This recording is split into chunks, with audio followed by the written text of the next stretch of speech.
सखी से कह तरीके सखी का सखी जौन हमनी के मेहनिया में कलाकार लोग आवे लन चाहे नहीं जा हमनियों के कि बोलो सो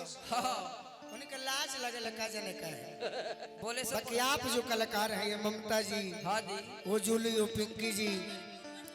क्या बात है यार क्या बात कैसे कह तरी ममता जी इतना और रानी जी सजा दी हो कि गीत ढेर पुरानो है तो नया लगे सही बात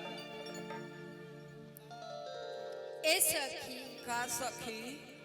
का कहतारू हो बोलो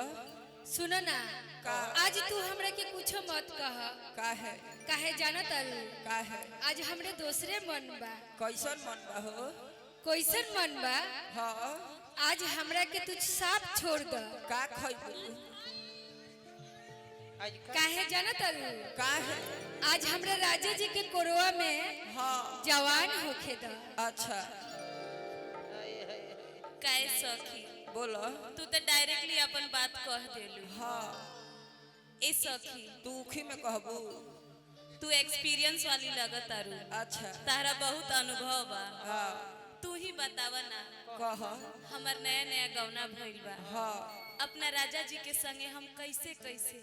और का करे अच्छा ए सखी बोलो सेज पर जाए हाँ तो अपना राजा जी से केंग बतिया आ, तनी बतावा ना आ, तू अपना राजा जी संगे केंग केंग कैसे कैसे कइलू आ, हाँ हाँ चल चल चल चल चल ये बात है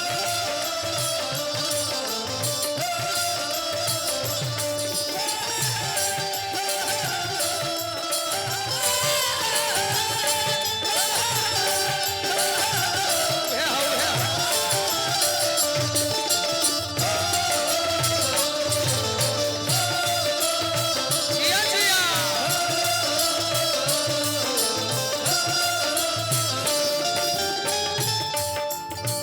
जीवन में दूगो काम बा का बा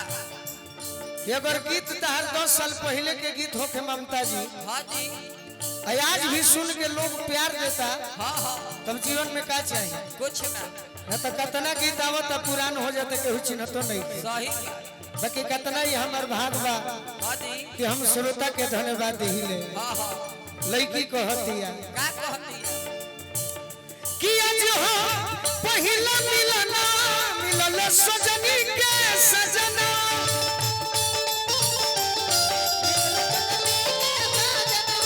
हमारी अंग गुलाब नियन खिलल बा बदना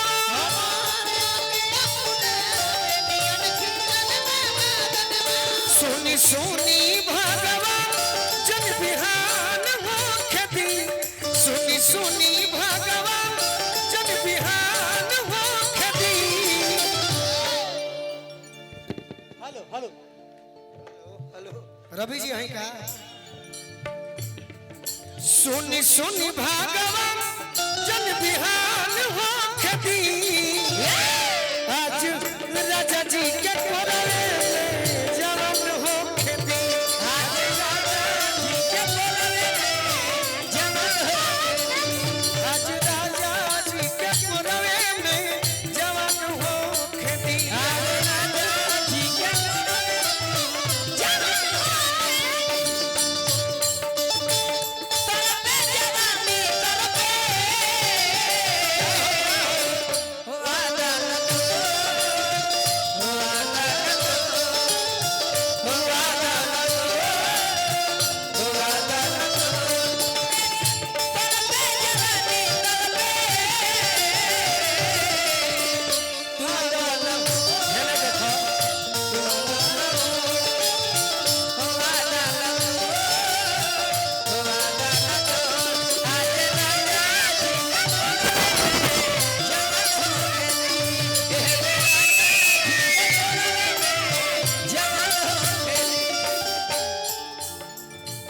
लड़की कहते के प्रभु जी का हो मुर्गी होई तनी मनी नु हाँ हाँ राजा जी के ओठवा में ओठ जब सती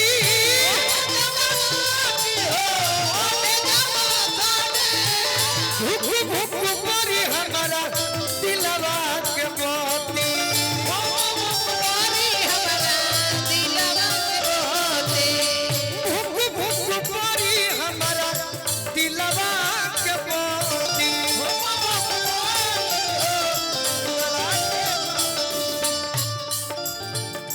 रात भर लभ के दरियावे में रात भर लभ के दरियावे में नहान हो खेती राजा जी के कोरवे में जवान हो खेती राजा जी के कोरवे में जवान हो जी के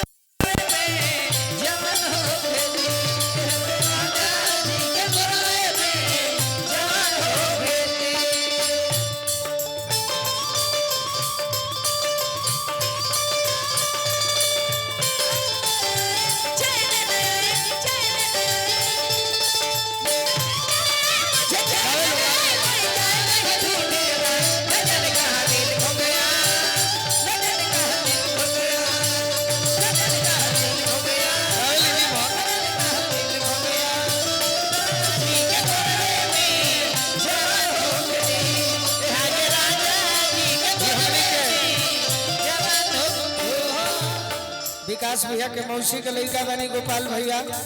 हमने के बड़ भाई के तरफ से बहुत बहुत इराउर स्वागत होता।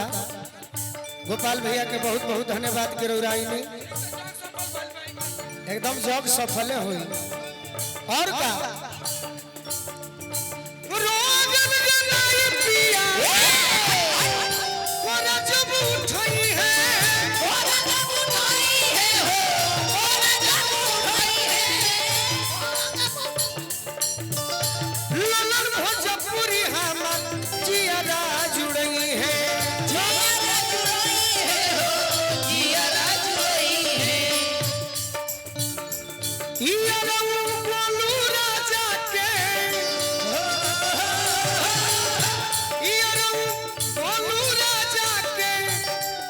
परेशान हो कि यह राजा जी क्या बात है के कोरवे में जय हो कि आज